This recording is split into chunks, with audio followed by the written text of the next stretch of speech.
All right, good to see everybody. Appreciate you coming out. Great day for football. Heck of a work day for us, and we're really getting tuned in for Thursday night. We're looking forward to it. What questions do you have?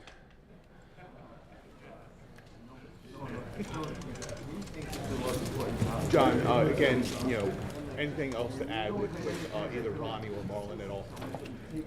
No, I mean, we're on a short week. Guys are working. It's just a different kind of a schedule, so they'll be working, and we'll see how all the different guys, we'll see how they are Thursday, really, is where we're at. So guys are doing their best, and we'll probably have some good news and maybe not some other ones, but guys are working hard to get back.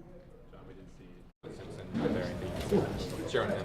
No, just kind of the same comment I just had, John, what's the challenge of facing the team for the second time in the season? Obviously, do all the time in division games. What's the difficulty in that? The challenge of that? Yeah, I mean, I don't really think there is a difficulty. It's kind of, you're used to doing it in the National Football League in your division. It's just part of the process, and you appreciate it. You know the teams, they know you. It's a heated rivalry, very familiar games, So, but they're always different still, with that being said. So we just got to be ready for whatever happens, play our best football, and see what we can do.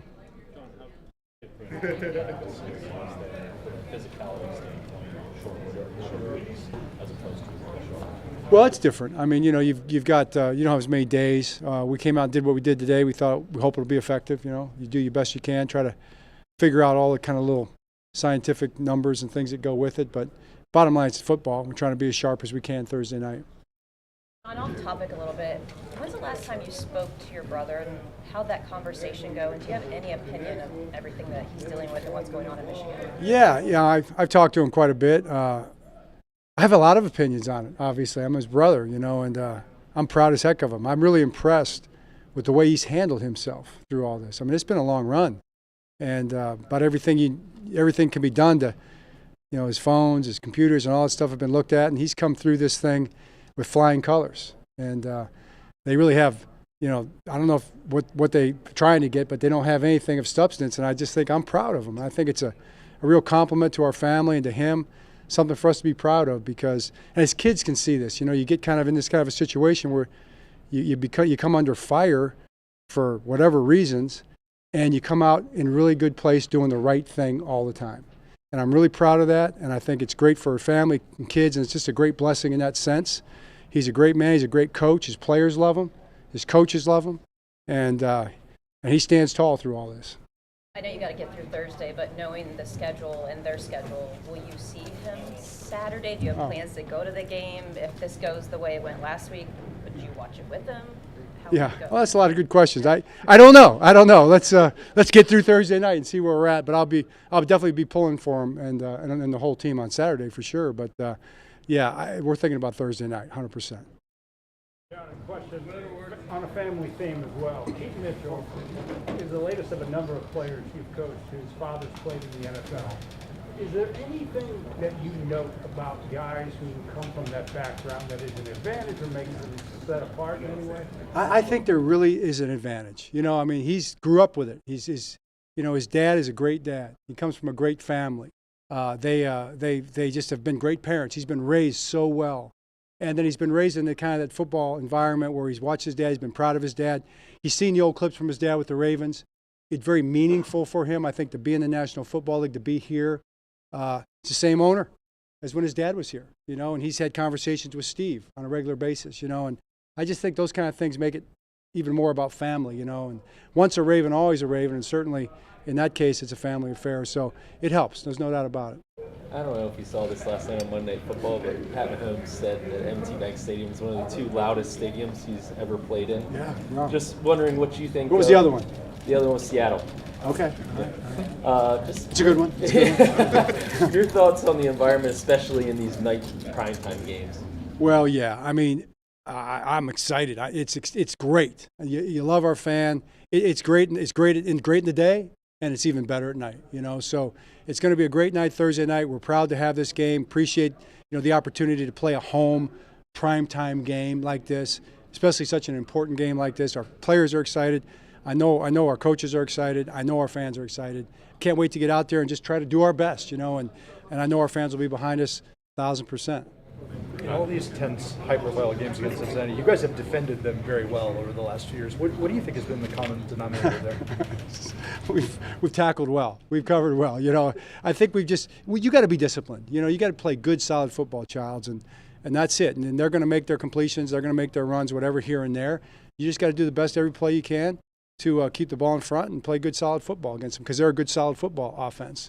And they've got a heck of a quarterback. They've got talent. They've got an offensive line. They've got one of the better backs in the league for sure, tough runner, all those things. They're well coached, so you just got to play good, solid defense.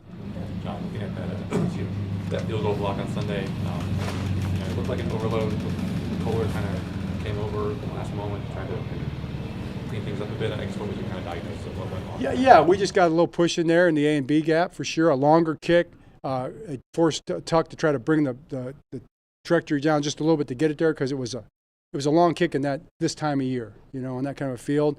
Really didn't want to be back there that far to kick it, and they did a great job of rushing it, and it got blocked. His hand was right there in the right spot. So that's kind of how it goes. It was unfortunate, disappointing. Certainly, if I had to do it again, I'd punt it and pin him back down there. But then if I'd have punted it, you guys would have been telling me why didn't I put Tucker out there to kick it, So, hey, it's the way it goes. But it's football. I give them credit. They did a great job. I know, everybody would love to play better in the fourth quarter as we go into the fourth quarter things. Specifically with Lamar, is there anything when you're watching Lamar in these sometimes in the fourth quarter that you would like for him to improve upon at all?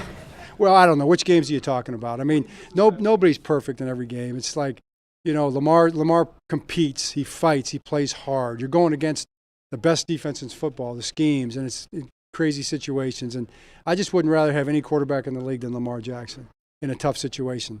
We all try to do our best in every situation. We all try to build and improve, through all these experiences that we have. And he's no different. I just love his competitiveness. I'm Lamar Jackson guy. That's my guy. I believe in him, and I'll take him in every fourth quarter situation from here until the end till I'm done coaching. I'll tell you that. So proud of him, and we'll roll with Lamar Jackson. John, obviously the Bengals aren't where they've been the last couple of years, sitting in last place in the division. Do you have to be cautious of a team like that, especially them coming off a loss, being overly desperate right now? No. I mean, this division's tight. These are the defending champs. These are the Cincinnati Bengals coming in here. We know who they are, what they're about, how good they are. This division every team is great. So we're just going to try to play our best football against a great football team on Thursday night. All black uniforms tonight. It's a little bit silly that you have a favorite uniform combination. I like the all blacks, but I like them all.